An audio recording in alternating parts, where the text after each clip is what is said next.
بسم اللہ الرحمن الرحیم۔ السلام علیکم ناظرین۔ IMF کا پیکج جو پاکستان کے لیے بیل آؤٹ تھا اس کا اپروول ہو گیا کل، اور اس کے باوجود کہ جس قسم کا کھیل کھیلا گیا اور جو کھیل پی ٹی آئی نے کھیلا اس کے باوجود، اور پھر اس کی جو جسٹیفیکیشن دی جا رہی ہیں اس کے اوپر بھی بات کروں گا۔ لیکن سب سے پہلے میں جو بات کرنا چاہوں گا یہ کہ جی آخر کیا وجہ تھی کہ پنجاب کی طرف سے وہ خط جس کی خواہش تھی پی ٹی آئی کی لیڈرشپ کی، اور پھر جو کنوے کیا شوکت ترین نے فائنانس منسٹر KPK کو بھی اور فائنانس منسٹر پنجاب کے کو بھی، لیکن وہ کیا وجہ تھی کہ پنجاب کی طرف سے وہ نہیں لکھا گیا، اس کے اوپر میں آپ کو کچھ میرے پاس لیٹسٹ انفارمیشن ہے وہ میں آپ سے شیئر کروں گا۔ اور سب سے پہلے اسی کے اوپر بات کروں گا، بلکہ کہ وہ اس طرح ہوا کہ میں آپ کو بتاؤں کہ جب شوکت ترین نے بات کی پنجاب کے محسن لغاری صاحب سے، فائنانس منسٹر سے، وہ تو جو کچھ ڈسکشن ہوئی وہ تو آڈیو لیک جو تھی اس کے بعد سب کچھ سامنے آ گیا کہ وہ کیا چاہ رہے تھے اور کیا مقصد تھا اس کے اوپر۔ شوکت ترین صاحب اور پھر جو حوالہ دے رہے تھے کہ جی کس طرح سے یہ آلریڈی فیصلہ ہو چکا ہے، مطلب ہے کہ پی ٹی آئی کی لیڈرشپ کا کہ یہ کام ہم نے کرنا ہے، اور اب فیصلہ صرف یہ ہونا ہے کہ کیا IMF کو بھی یہ لیٹر مطلب ہے کہ فارملی بھیجنا ہے کہ نہیں بھیجنا۔ تو اس لحاظ سے جو بھی وہ ڈسکشن تھی، تو اس کے بعد جب وہ ٹیلی فون کال ڈسکنیکٹ ہوئی تو ڈیفینیٹلی آپ کو پتہ ہے کہ محسن لغاری صاحب کی جب اس شوکت ترین صاحب نے جب ان کو کہا تو ان کا بھی ایک جو امیڈیٹ کنسرن تھا وہ یہ کہ جی کیا کہ یہ کہیں مسئلہ یہ ریاست کے لیے خطرناک تو نہیں ہوگا، یہ ہمارے نیشنل انٹرسٹ کے خلاف تو نہیں ہوگا، ریاست کے انٹرسٹ کے خلاف تو نہیں ہوگا۔ تو جس کے اوپر ظاہر ہے انہوں نے کہا ہاں ہوگا، لیکن وہ دیکھیں وہ یہ کر رہے ہیں عمران خان صاحب کے ساتھ اور ہمارے ساتھ، تو اس لیے وہ شوکت ترین صاحب کا جو یہ چہرہ ہے اینی آؤ، یہ تو کبھی کسی نے سوچا بھی نہیں تھا کہ شوکت ترین جیسے شخص اس قسم کی بات کرے گا اور کنوے کرے گا اس قسم کی بات، بے شک ان کی پارٹی کا فیصلہ ہو، بے شک ان کے اوپر کتنا بھی پریشر ہو، لیکن انفارچونیٹلی حالانکہ اکانومی کو سمجھتے ہیں سب کچھ۔ تو اس کے بعد ان کی جو ڈسکشن ہوئی لغاری صاحب کی، ظاہر ہے انہوں نے پنجاب کے جو فائنانس ڈپارٹمنٹ ہے وہاں پہ بات کی، انہوں نے پنجاب کی بیوروکریسی سے بات کی۔ جب وہاں پہ بات ہوئی تو پنجاب کی بیوروکریسی نے ان کو وارن کیا کہ یہ، انہوں نے بڑے کلیئرلی کہا کہ یہ بڑا خطرناک کام ہے اور یہ کیسے آپ کر سکتے ہیں، اور اس سے تو پاکستان کا جو بیل آؤٹ پیکج IMF کا ملنا ہے وہ مطلب ہے کہ ڈیریل ہو جائے گا، اس کو خطرات ہو سکتے ہیں۔ اور دو چیزیں انہوں نے بڑا کلیئرلی کہیں کہ یہ ایکٹ جو ہو، اگر ہم نے یہ خط لکھا تو یہ جو عمل ہوگا یہ کرمنل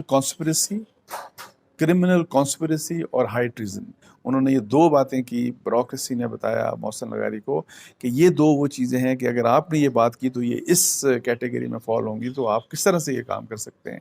تو یہ جو پنجاب بیوروکریسی کا یہ جو رول تھا، اور اس میں انہوں نے یہ بات مطلب ہے کہ ویسے تو آپ کو پتہ ہے کہ جنرلی بیوروکریسی کو اتنا دبا دیا گیا ہے کہ یہ پولیٹیکل لیڈرشپ کی طرف سے جو فیصلہ آتا ہے وہ اس فیصلے کو منواتے ہیں ہر لحاظ سے، لیکن پنجاب کی بیوروکریسی نے یہ بڑا زبردست کام کیا، اور انہوں نے یہ وارننگ دی کہ یہ جی کرمنل کانسپریسی اور ہائی ٹریزن کا کیس بن جائے گا، یہ کیس ہوگا اگر آپ نے اس قسم کی بات کی۔ اور اس کی وجہ سے پھر ظاہر ہے محسن لغاری کو کہا گیا کہ جی آپ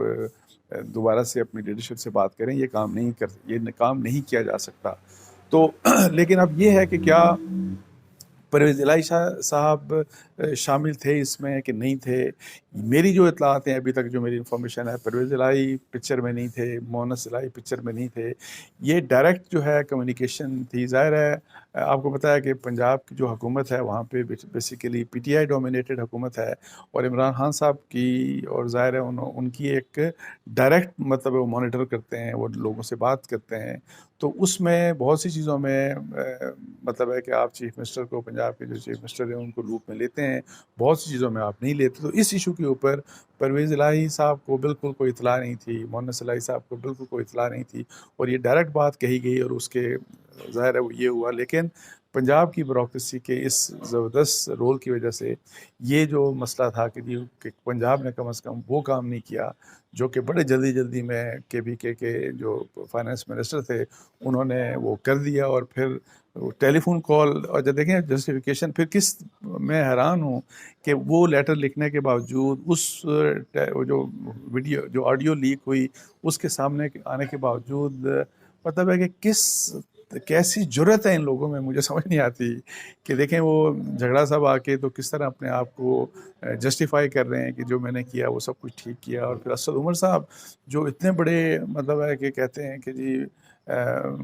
کارپوریٹ سیکٹر کا اتنا بڑا نام جو کہ پالیٹکس میں آیا، اور اس امید کے ساتھ کہ وہ بڑی زبردست قسم کی باتیں کریں گے اور بڑے زبردست ایک پالیٹکس میں ایک بڑی زبردست قسم کی ان کی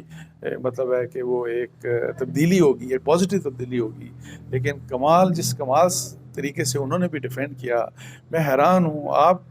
میں بات کہہ رہا ہوں کہ اگر آپ سن لیں کہ صرف 3 چیزیں سن لیں، آپ کو سب چیزیں سمجھ آ جاتی ہیں. اور صرف انہی کی زبان میں سن لیں کہ فواد چودھری صاحب نے پہلے کیا کہا، اس کے بعد یہ جو شوکت ترین کی دونوں آڈیو لیکس، ان تینوں چیزوں کو سن لیں تو آپ کو ساری گیم سمجھ آ جائے گی کہ ساری گیم ہے کیا. لیکن اینی آؤ، اس کے باوجود مطلب ہے کہ آئی ایم ایف کے بورڈ میٹنگ ہے لاسٹ نائٹ، پاکستان کا 1.17 بلین کا جو پیکج ہے اس کو اپروو کر دیا. اور پروگرام جو تھا آئی ایم ایف کا، جو کہ آئی ایم ایف کا پروگرام عمران خان صاحب کے زمانے میں وہ کیا گیا، اور وہ عمران خان صاحب جو کہ ہمیشہ کہتے تھے کہ میں خودکشی کر لوں گا لیکن آئی ایم ایف کے پاس نہیں جاؤں گا، انہوں نے وہ آئی ایم ایف کا پروگرام کیا. اور ظاہر ہے آپ کی ایسی مجبوری ہوتی ہے، ہم اس قسم کا ملک ہیں بدقسمتی سے کہ ہم پالیٹکس کرتے ہیں اکانومی کے اوپر، اپنی اکانومی کو ٹھیک کرنے کے لیے کوشش نہیں کرتے. اور میں سب گورنمنٹس کی بات کروں، جیسے ایک بڑی فوکس قسم کی کوشش ہونی چاہیے. اور پھر ہم بس کبھی، اور ہمارے پاس کچھ رہتا ہی نہیں، یا دوست ممالک سے مانگتے ہیں اور پھر آئی ایم ایف کے پاس اگر نہ جائیں تو ہماری اکانومی چل نہیں سکتی. ہمیں بار بار یہ خطرہ ہو جاتا ہے کہ یہ کہیں ہمارے مسائل نہ ہو جائیں، ہم ڈیفالٹ نہ کر جائیں. اور جو ہے اینی آؤٹ ڈیفالٹ کا خطرہ اس دفعہ ہم نے دیکھا یہ بہت ہی سیریس قسم کا خطرہ تھا. لیکن اینی آؤ وہ پروگرام ہو گیا، اور اس کے بعد ظاہر ہے جو بھی ایک کوشش تھی، اور وہ اس کوشش کا اس لحاظ سے آپ کو پتہ ہے کہ ایک دن پہلے آلریڈی خبر آ چکی تھی کہ پاکستان کی مفتاح اسماعیل کی جو ہے ان کی already discussion I M F کے متعلق ہو چکی ہے، جو چیزیں آلریڈی پبلک ہو چکی ہیں، اور اس میں انہوں نے آلریڈی آئی ایم ایف کو مطمئن کر دیا تھا، اور کہ جی یہی جو جھگڑا کا جو لیٹر سامنے آیا تھا اس کے کنسیکوینس میں جو ڈسکشن ہو رہی تھی. لیکن اینی ہاؤ یہ اب ہو گیا خطرہ، امیجیٹلی پاکستان کے ڈیفالٹ کا ٹل گیا. لیکن ایک بات میں آپ کو بتا دوں کہ آئی ایم ایف جو ہے، ہم بار بار پتہ نہیں میرا ہے کہ 2 درجن سے زیادہ دفعہ پاکستان آئی ایم ایف کے پاس جا چکا ہے، اور یہ کوئی اچھی بات نہیں. آئی ایم ایف کے پاس ہمیں جانا ہی نہیں چاہیے. بیسیکلی ہمیں اپنی اکانومی کو ٹھیک کرنا چاہیے. اگر ہمیں اب ایک سپیس ملی ہے، فرض کریں کہ یہ ڈیفالٹ تو ہم بچ گیا، اور آگے فرض کریں اگر ہمارے پاس کچھ عرصہ ہے تو اب ہمیں کچھ اپنی اکانومی کے بارے میں اس قسم کے فیصلے کرنے چاہیے کہ ہم سیلف ریلائنس کی طرف جائیں. ہماری یہ جو ڈپینڈنس ہے، اور یہ جو عمران خان صاحب حقیقی آزادی کی بات کرتے ہیں، وہ حقیقی آزادی ظاہر ہے ان کی دور میں بھی نہیں تھی، ابھی بھی نہیں ہے. اور وہ اس لحاظ سے کہ جی ہم ظاہر ہے آئی ایم ایف کے غلام ہیں، ظاہر ہے ہم ان کے اس قسم کے بیل آؤٹ کے بغیر ہم سروائیو نہیں کر سکتے. ہم اپنے دوست ممالک سے پیسہ لیے بغیر سروائیو نہیں کر سکتے. ہمیں امریکہ کی آشیرواد نہ ملے تو ہم سروائیو نہیں کر سکتے. جی وہ قسم کا ہم نے ملک، اور اس کی بیسک وجہ یہ ہے کہ ہم نے اپنی اکانومی کو تباہ و برباد کر دیا، اور ہم ٹوٹلی ہماری ڈپینڈنس جو ہے یہ ہے کہ جی ہماری بھیک مانگنے کے اوپر ہے، کہ جی بس ہم قرضے لیتے رہیں، بھیک مانگتے رہیں، قرضے لیتے رہیں، بھیک مانگتے رہیں. اور قرضے اور بھیک مانگنے سے یہ ملک نہیں چل سکتا. یہ میرا خیال ہے کہ یہ جو ابھی جو سارا ہوا ہے، یہ it should be considered as last warning, اور لاسٹ وارننگ ہمیں کنسیڈر کرنا چاہیے اس کو. اور دعا کریں کہ یہ ہمارا آئی ایم ایف کا یہ جو ڈیل ہے، یہ لاسٹ ڈیل ہونی چاہیے، تاکہ ہم اکانومی کو اس طرح امپروو کریں کہ جی ہمارے لوگ ٹیکس دیں. اور جب ٹیکس کی باری آتی ہے تو ہمارے سیاستدانوں کا مسئلہ ہو جاتا ہے کہ جی اگر تاجر سے کیوں ٹیکس لیں گے، جی چونکہ احتجاج ہوتا ہے جی نہیں تاجروں سے بھی ٹیکس نہیں لینا. جو فیصلہ جو کیا جانا ہے، ہم کہتے ہیں کہ پاکستان میں سب سے کم ٹیکس دینے والے لوگ ہیں، شرح اور سب سے دنیا میں سب سے کم ان ممالک میں شامل ہیں جن کی شرح سب سے بدترین شرح ہے ٹیکس دینے والوں کی. اس کے باوجود ہم ٹیکس مطلب ہے کہ لوگوں سے نہیں لیتے، اپنی ٹیکس بیس کو نہیں بڑھاتے. اگر یہ ہوگا، اور پھر اسی لحاظ سے ہم امپورٹس اتنی زیادہ کرتے ہیں، ہم امپورٹس ہماری بہت زیادہ ہیں، ایکسپورٹس ہماری بہت کم ہیں، اور یہ جو گیپ ہے اس کو کس طریقے سے ہم ٹھیک کر سکتے ہیں. تو یہ اب چیلنج، بہت بڑا چیلنج اس موجودہ گورنمنٹ کے لیے. اور اس کے اوپر میں بڑھ کے یہ کہوں گا کہ دیکھیں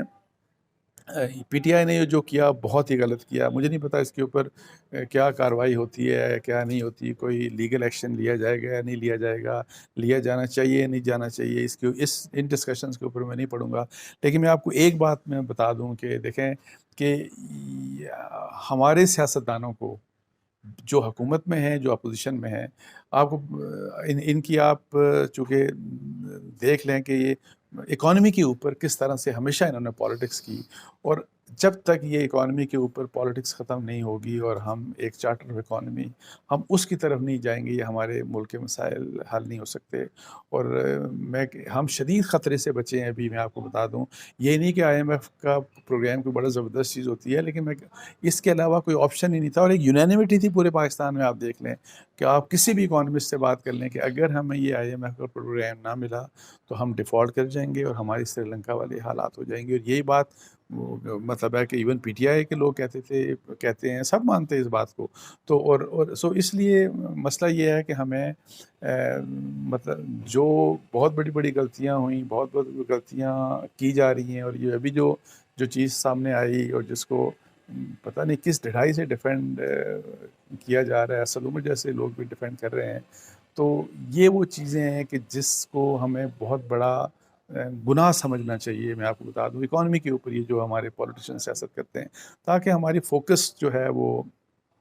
فوکس ہو ہمارا اکانومی کے اوپر، اور ہمیں اس طرح کے حالات دوبارہ نہ دیکھنے پڑیں۔ یہ سب سے بہت اہم بات ہے۔ اچھا، ایک اور بات میں یہ کرتا چلوں کہ چونکہ پی ٹی آئی کا سوشل میڈیا آج کل بڑا مہربان ہے میرے پہ، بڑی گالم گلوچ بھی کر رہے ہیں انہوں نے، بلکہ اپنے آفیشیل ٹویٹر جو اکاؤنٹ ہے ان کا، پی ٹی آئی کا آفیشیل،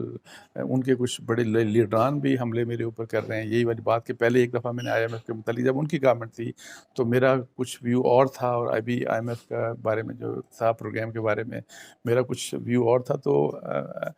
تو اس لحاظ سے بڑا ہی مطلب بد زبانی بھی کر رہے ہیں، بد تہذیبی بھی کر رہے ہیں، جو مرضی کریں۔ الحمدللہ ایک تو میں آپ کو بتا دوں کہ میں ایسے لوگوں میں سے نہیں ہوں کہ جس طرح آپ اپنی کیمپین چلا کے لوگوں کے اوپر ٹرینڈز بنا کے تو آپ ان کو دبا دیتے ہیں، آپ ان کو ڈرا دیتے ہیں۔ انشاءاللہ ایسا جتنی بھی پہلے کوششیں آپ کر لی ہوں گی اور بھی کر لیں، اس میں آپ کو انشاءاللہ ناکامی ہوگی۔ لیکن ایک بات میں صرف اپنے سننے والوں کو یہ بتا دوں کہ آپ کو یاد ہوگا کہ جب آئی ایم ایف کا ڈیل ہو رہی تھی ان کے ساتھ پی ٹی آئی کی گورنمنٹ میں، اور جب میں آئی ایم ایف کی کس بنیاد کے اوپر مخالفت کر رہا تھا، تو اس کی بہت بڑی وجہ آپ کو میں بتاؤں کیا تھا کہ یہ آپ کو پتہ ہے کہ سٹاف لیول جو اگریمنٹ ہوتا ہے آئی ایم ایف کے ساتھ، اس کے لیے سب سے اہم رول جو گورنمنٹ میں ہوتا ہے، وہ جو نیگوشیٹ کرنے کے لیے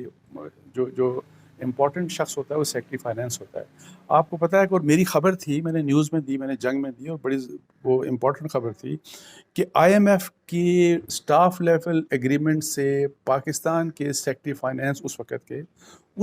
سیکرٹری فائنینس جو تھے پاکستان کے، انہوں نے وہاں سے وہ اٹھ کے چلے گئے، اور انہوں نے اس کا بائیک آؤٹ کر دیا۔ انہوں نے 3-4 سیشنز ہوئے، انہوں نے وہ سیشنز اٹینڈ نہیں کی۔ اور وجہ کیا تھی؟ وجہ آئی ایم ایف نہیں تھی، وجہ اس وقت کے جو ہمارے فائنینس منسٹر تھے، انہوں نے حفیظ شیخ صاحب، انہوں نے سیکرٹری صاحب کو بولا، سیکرٹری فائنینس کو، کہ جی آپ ٹف کویسچننگ مت کریں آئی ایم ایف کے ساتھ۔ اب ظاہر ہے ہمارا یہ ذمہ داری ہے کہ ہمارے جو گورنمنٹ ہے، جو نیگوشیٹ کر رہے ہیں، جو ہمارے جو لوگ ہیں فائنینس منسٹری کے، کہ جب آپ آئی ایم ایف کے ساتھ ٹاک کر رہے ہیں تو آپ ڈیفینیٹلی کنڈیشنز ٹف سے ٹف ہوں گی، آپ بہتر کنڈیشنز لینے کے لیے کوشش کریں، اور یہ ظاہر ہے ایک کوشش ہونی چاہیے۔ لیکن اگر فرض کریں کہ اس حکومت کا وزیر، اور جو میں نے آپ کو بتا دیا کہ وہ اگر اس قسم کی بات کرے اور اپنے فائنینس سیکرٹری کو یہ کہے کہ آپ ٹف کویسچن نہ کریں اور اوپن ہو وہ بات، اور پھر اس کے اوپر فائنینس سیکرٹری سٹاف لیول کی جو ٹاکس ہیں آئی ایم ایف کے ساتھ وہ اٹینڈ کرنا چھوڑ دیں، تو مجھے بتائیں یہ کتنی سیریس بات ہے۔ اور اس میں پھر یہ بھی والی بات تھی کہ جی ہم روپیہ کہاں پہ لے کے جائیں گے، اس طرح کی بہت سی باتیں تھیں۔ تو وہ بنیادی وجہ تھی، تو میں نے کہا کہ یہ کیا وجہ ہے کہ جی ہمارے مطلب ہے کہ پریشر ڈالا گیا ان کے اوپر اس طرح سے۔ وہ میری خبر تھی، اس کی بنیاد کے اوپر میں نے میرے جتنے بھی وہ جو بھی میرے ویو تھا، اور جو میں نے جس طریقے سے کہا کہ کم از کم اتنا نہیں ہونا چاہیے کہ آئی ایم ایف کے پریشر میں آ کے ہماری حکومت اپنے سیکرٹری کو بولے اور وہ سیکرٹری سٹاف لیول کی میٹنگز ہی اٹینڈ نہ کرے۔ یہ بہت بڑی سیریس بات تھی، میں آپ کو بتاؤں۔ یہ نارملی یہ کوئی سوچ نہیں سکتا اس قسم کی بات کہ کبھی ایسی بات ہو سکتی ہے، لیکن یہ بات ہوئی۔ میرا 2019 کی بات ہے، اور اس وقت میری سٹوری نیوز میں بھی چھپی تھی اور جنگ میں بھی چھپی تھی، اور جس کو جو پڑھنا چاہے وہ پڑھ سکتا ہے ابھی بھی۔ تو میں نے سوچا اس کے اوپر بھی تھوڑا سا میں جو میرے سننے والے ہیں ان کو ایکسپلین کرتا ہوں. باقی ٹھیک ہے، پی ٹی آئی والے لگے رہنے ہیں. جو ان کے جو لوگ غداری کے سرٹیفکیٹس دیتے ہیں، اب وہ تھوڑا سا اپنے بھی ان کے بارے میں بلکہ کویشچن ہو رہا ہے کہ جو ویڈیو آڈیو لیکس ہوئی ہیں ذرا اس کے اوپر بھی غداری کے سرٹیفکیٹس ذرا تھوڑا سا بانٹنا شروع کر دیں. اور پھر باقی جو بھی گالم گلوچ کرتے ہیں کرتے رہے ہیں، ہمیں اس سے کم از کم الحمدللہ انشاءاللہ تعالیٰ کوئی فرق نہیں پڑے گا. جو بات ہم حق سمجھیں گے وہی بات کریں گے. ہاں، ہماری انالیسز میں غلطی ہو سکتی ہے، ہماری انفارمیشن میں غلطی ہو سکتی ہے، لیکن ایک بات آپ کو بتا دوں کہ ڈر اور خوف، آپ کے ڈر اور خوف سوشل میڈیا کے کسی بھی پولیٹیکل پارٹی کا ہو، کبھی کوئی ہر ایک پیچھے پڑ جاتا ہے، کبھی دوسرا. لیکن نہیں، ابھی تو میں پی ٹی آئی کے سوشل میڈیا کے لوگوں سے میں بات کر رہا ہوں، جو ان کے وہ والے ٹرول سے بات کر رہا ہوں، خاص طور کے اوپر جو گالم کو جو بدتمیزی کرتے ہیں. آپ جو مرضی کر لیں، انشاءاللہ تعالیٰ آپ کو اس بات پہ کم از کم کامیابی نہیں ہوگی کہ میں وہ بات کروں جو آپ کی مرضی کی ہو، اور وہ بات مطلب ہے کہ نہ کروں جو آپ کو اچھی نہ لگے. ایسا نہیں ہو سکتا. میری جو بات میں حق سمجھوں گا، جو صحیح سمجھوں گا، انشاءاللہ وہی بات ہوگی. اس کے ساتھ ہی مجھے اجازت دیجیے. جزاک اللہ. السلام علیکم ورحمۃ اللہ.